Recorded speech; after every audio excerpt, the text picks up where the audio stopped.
കർത്താവിൻ്റെ ധന്യനാമത്തിന് മഹത്വം. എക്സൽ BBSൻ്റെ 18 വർഷം പിന്നിടുന്നാകുന്ന ഈ പ്രത്യേക സാഹചര്യത്തിൽ അതിൻ്റെ പ്രവർത്തനങ്ങളെ അനുമോദിച്ചുകൊണ്ട് ആശംസയായി ചില വാക്കുകൾ പറയുവാൻ ദൈവം എനിക്ക് തന്ന ഈ നല്ല സാവകാശത്തിനായി ഞാൻ ദൈവത്തിന് മഹത്വം അർപ്പിക്കുകയാണ്. എക്സൽ BBSൻ്റെതാകുന്ന പ്രവർത്തനങ്ങൾ ഇന്ത്യയുടേതാകുന്ന ഓരോ ഗ്രാമപ്രദേശങ്ങളിലേക്കും എത്തിക്കുവാൻ അതിൻ്റെ സംഘാടകരാകുന്ന അതിൻ്റെ ലീഡേഴ്സിനെ ദൈവം ബലപ്പെടുത്തിക്കൊണ്ടിരിക്കുന്നതിനെ ഓർത്ത് ദൈവത്തിന് മഹത്വം അർപ്പിക്കുന്നു. ഒന്നിലധികം പ്രാവശ്യം IPC ഡൽഹി സ്റ്റേറ്റിൻ്റെ വിവിധ ഡിസ്ട്രിക്റ്റുകളിലും ലോക്കൽ ചർച്ചുകളിലും ഓൺലൈൻ വഴിയായും ഫിസിക്കലായിട്ടും ഈ പ്രവർത്തനങ്ങൾ നടത്തുവാനും അതിൻ്റെതാകുന്ന അനുഗ്രഹങ്ങളും ആത്മീയമാകുന്ന പുരോഗതിയും ഞങ്ങളുടേതാകുന്ന കുഞ്ഞുങ്ങളിൽ കാണുവാൻ സ്വർഗത്തിലെ ദൈവം സഹായിച്ചു.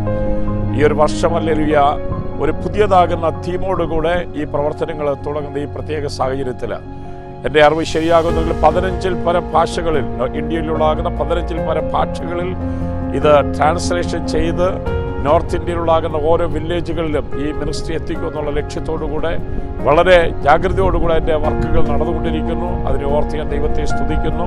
നോർത്ത് ഇന്ത്യയിലുള്ളാകുന്ന ഓരോ ഗ്രാമങ്ങളിലും സുവിശേഷം എത്തിക്കുവാൻ, പ്രത്യേക കുഞ്ഞുങ്ങളിൽ സുവിശേഷം എത്തിക്കുവാൻ വളരെ പ്രയോജനപ്രദമായ ഒരു മീഡിയയാണ് എക്സൽ BBS മിനിസ്ട്രി എന്ന് പറയുന്നത്.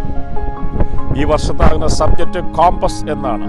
കുഞ്ഞുങ്ങളുടേതാകുന്ന ചെറിയ ഹൃദയങ്ങളെ ഒരു ലക്ഷ്യബോധത്തിലേക്ക് എത്തിക്കുക, അല്ലെങ്കിൽ ഹല്ലേലൂയ ക്രിസ്തുവിലേക്ക് ഫോക്കസ് ചെയ്ത് മുന്നോട്ട് കൊണ്ടുപോകാനുള്ള ലക്ഷ്യത്തോടു കൂടിയാണ് ഈ ഒരു സബ്ജക്റ്റ് ഈ വർഷം അവർ പ്ലാൻ ചെയ്തിരിക്കുന്നത്.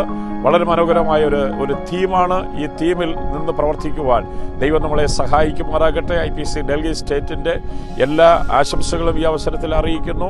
പ്രത്യേക 155ഓളം ചർച്ചുകൾ IPC ഡൽഹി സ്റ്റേറ്റിൻ്റെ വിവിധ ഇടങ്ങളിലായിട്ട് അനുഗ്രഹിക്കപ്പെട്ടതിൽ മുന്നോട്ട് പോകുന്നു. ആ ചർച്ചുകളെല്ലാം കേന്ദ്രീകരിച്ചുകൊണ്ട് വരും കാലങ്ങളിൽ എക്സൽ BBSൻ്റെതാകുന്ന മിനിസ്ട്രി മുന്നോട്ട് കൊണ്ടുപോകുവാൻ ഞങ്ങളുടെ എല്ലാവിധമാകുന്ന സഹകരണങ്ങളും പ്രാർത്ഥനകളും നിങ്ങളോടൊപ്പം ഉണ്ടായിരിക്കും. സർവശക്തനാകുന്ന ദൈവം നമ്മളെ ഈ മിനിസ്ട്രിയിലൂടെ നമ്മുടെ കുഞ്ഞുങ്ങളെ അനുഗ്രഹിക്കട്ടെ എന്നുള്ള പ്രാർത്ഥനയോടുകൂടെ എൻ്റെ വാക്കുകൾ ഞാൻ നിർത്തുന്നു. ദൈവം നമ്മളെ അനുഗ്രഹിക്കുമാറാകട്ടെ.